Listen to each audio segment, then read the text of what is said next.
रसूल करीम सल्लल्लाहु अलैहि वसल्लम गुजर रहे थे तो एक शख्स ने बकरी के पहलू पर पैर रखा हुआ था और वो छुरी तेज कर रहा था। यानी बकरी को उसने गिराया हुआ है, लिटाया हुआ है और पहलू पर पैर रखा हुआ है और साथ साथ वो छुरी तेज कर रहा है। तो नबी पाक सल्लल्लाहु अलैहि वसल्लम ने क्या खूबसूरत बात इरशाद फरमाई।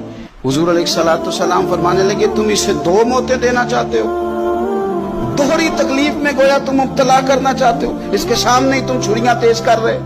हुजूर फरमाने लगे, दो मौतें देना चाहते हो, चाहिए था कि पहले से ये सारे औजार तुम्हारे तैयार होते तो उस दिन किसी इमरजेंसी का शिकार ना हो। 3 दिन शरीयत ने इसीलिए तो रखे थे, इसलिए तो वक्त रखा था। आप इस तरह का कोई माहौल ना बनाए जिससे जानवर को भी तकलीफ हो, अजियत हो।